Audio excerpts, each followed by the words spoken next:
Hi everyone. We're going to talk about Chapter 4, which is the sales settings. In the reading of the book, there was a quote there from the Chief Executive Officer of Customer Satisfaction from J.D. Powers. Said that what makes customer satisfaction so difficult to achieve is that you're constantly raising the bar and extending the finish line. You never stop. As your customers get better treatment, they demand better treatment. Definitely is true. It seems like with sales that you are maybe your worst enemy. You do better in sales, increase your sales objectives, and as soon as you reach those, then they want you to reach the bar higher. So part of the analogy of sales that happens, and if you are involved in sales already, you know that that definitely is true. But nature of the business, you can make as much money as you choose to, and it's definitely a great skill to learn. Getting into some of the forces of affecting selling and sales management definitely has changed over the last few years. Some of the behavioral forces raising customer expectations and being more concerned with fulfilling more than the basic needs. The customers have gotten much more savvy and smarter. They are looking on the internet and educating themselves more and more on a product, so they're going to have more objectives and concerns, and more than just fulfilling just the basic needs, definitely. More professionally minded organizational buyers, especially when it's on the business side, that they are going to be more professionally minded and want to get as much as they possibly can out of a contract. Customer avoidance of buyer-seller negotiations. The book talked about the example of car sales, that people don't like to have to go through the old negotiating on it, and that Saturn had chose to go with just the standard price and no negotiating on it. So expanding the power of major buyers, that has gotten as far as like with major buyers, talked about in one of the earlier PowerPoints, that Walmart can be a major buyer if they're purchasing, say, bicycles from a company, that they can set what they expect or qualifications on the bike, and because they're a big enough purchaser, they're allowed to do that. Also, several companies, like in the furniture industry or appliance industry, establish buying groups that gives their buying power, especially for buying in large quantities on it, gives them some power that way.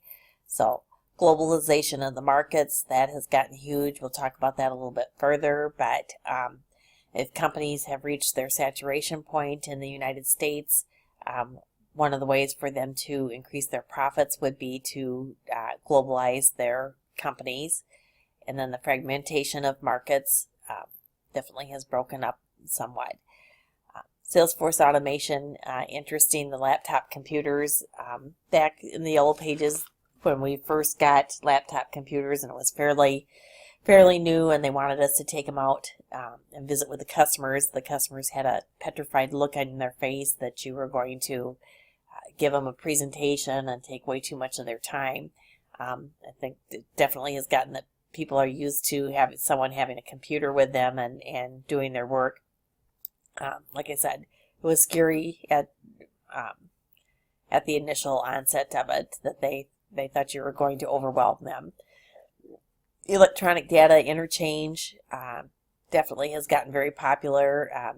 Data between the customer or data from the salesperson into the corporate office.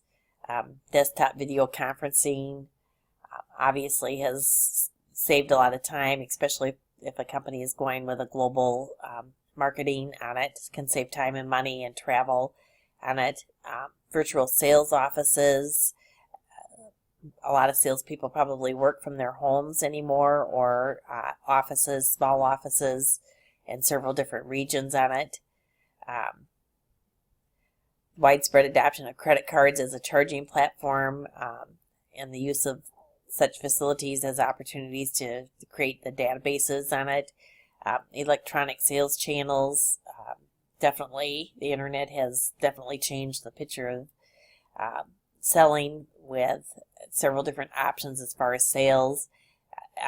Internet definitely has changed. So with Amazon and eBay and all the options as far as people doing their shopping, we found that has changed, definitely changed the outlook of the Black Friday, Cyber Monday, all has changed the outlook on the selling. And the television home shopping has definitely gotten big also. People making their purchases from a home shopping network on it can actually become almost addicting. Direct marketing, direct mail is still out there. Direct mail is expensive as far as a return. 3% return is actually a good response on direct mail on it. What do you do yourself? Do you read through pieces or pay any attention to direct mail, or do you just ignore it? Telemarketing has changed somewhat with the elimination of landlines, but now it is becoming that telemarketing is getting more and more popular on your cell phones. The blending of the sales and marketing definitely has blended in. Salespeople are an excellent source, as several have talked about in the forums, that they are the front line of the company. They're talking to the customers and they know what people are looking for, what it is that they're wanting, but they do have several balls in the air because also you are customer service on it and answering any questions and reaching out to the customer. And like we said, the customers are expecting more and more all the time. So some of the qualifications for salespeople and sales managers, again, as we talked about in the forum, it's important that you need to be a good time manager, especially a lot of times if you are your own boss. It's critical that that you manage your time effectively on it. Another area that is important is the physical distribution management, logistics of how the order is going to be processed. It starts out with the ordering process. That's a close liaison with your customer. Needs to be a well-designed system with simple administrative procedures that need to be speedy and effective. Material handling, that is usually the function of the production in terms of the physical characteristics, such as the weight or the bulk, and as related to the value and perishability of the product on it. Warehousing, whether it's going to be warehoused in depots or warehouses relative to the end customer, is very important for some industries, especially if it's dealing with agriculture parts that would be important during a harvesting season on it.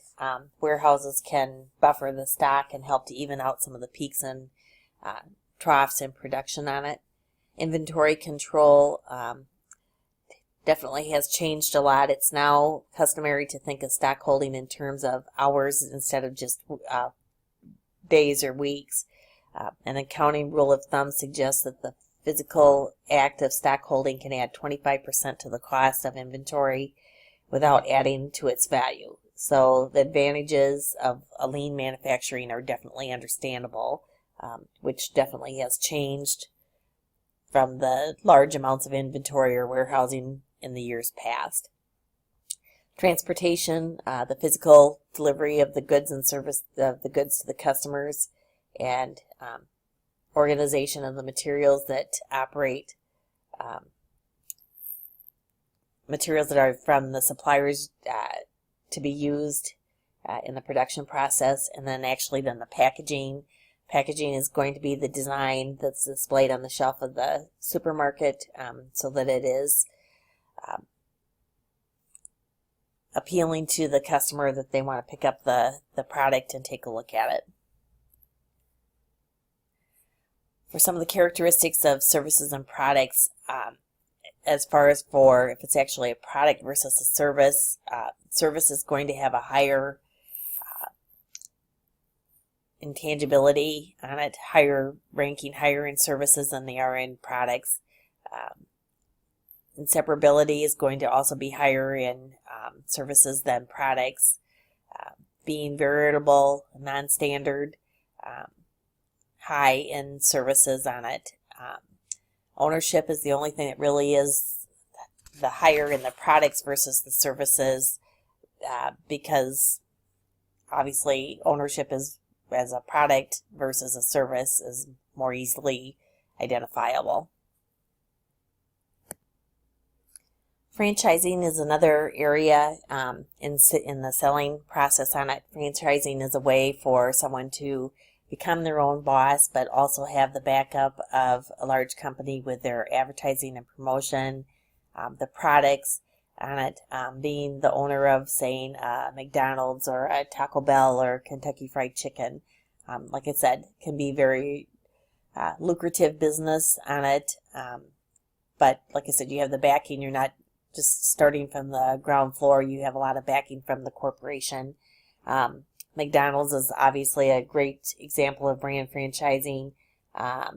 They give the franchisor the opportunity to sell their goods, setting up their own business. They have the licensing agreement that allows McDonald's to insist on the manufacturing or operating methods so that they have a good, consistent product on it. Under this franchise, McDonald's does own or lease the site and the restaurant building. The franchisee buys the fittings, the equipment, and the right to franchise for 20 years, so that they ensure uniformity throughout the world. All franchises must use the standardized McDonald's branding, menus, design, layouts, and administrative systems. But a good way to get into a business, starting a business without starting from scratch. The next slide here shows a model of the exhibition communication process. It starts out by the written word or advertising. Photographs can be used in advertising, voice or telephone. With the product, it can be a personal approach, including selling aids like literature, films, lectures. There can be a trade exhibition, which is going to be an opportunity to have the customers come in. They can take a look at the product. They can actually try it out. They can see the product actually working, seeing the product in use on it. This gives an opportunity to sell the product actually right from the exhibition. If it's possible, sometimes that's, depending on the product, might not be possible. You can arrange for a quote to the customer if they're interested, or obtain permission from them to do a follow-up sales interview or a call, and get permission to send further information on it. It's a good way to attract new customers on it. It can reaffirm to existing customers, or answer any questions, or possibly sell new products to them. With exhibitions, it does involve a lot of extra people hours, as far as people to cover the booths and to be understandable and enthusiastic and like to meet with customers, while someone else is still running the shop back at the company. Sometimes they can prove to be very successful. Sometimes they can prove to maybe not be quite so much. So, but especially if your competition is out there, it's also important that you be there too. A lot of times people are looking for possibly food. When they go to vendor shows, they always are expecting something, as far as some sort of a giveaway, something that you'd have catchy that no one else has, and an item that everybody would really like to have. Your advertising materials is definitely good. You need to have a good, attractive advertising piece. You can have any sort of films, or possibly hold a seminar is another good way to reach that. Another facet, as far as also as important, is public relations, and that has become a huge part and been included into the selling arena on it. It can help to attract sales inquiries. If there's any bad publicity with your company, it's a good way to tackle the problem head on and keep your company's reputation at stake on it. It's a good way to attract some investors into your company, or if you are possibly looking for a merger or a partnership. Public relation is important. It's also a good way to attract better employees to your company. When you're always on the lookout for better employees, might stop some union issues that could be a problem on it. Could help to open up a new market or introduce a new product on it. It also working with government or any legislation that might come up that might be affected to your company. It can help to change some of the perceptions about your company and the way that your company projects their image themselves. So corporate public relations has become a big part of the selling end of the company on it. So that wraps up Chapter 4. We'll move on to Chapter 5, which gets into global marketing. Thanks for listening.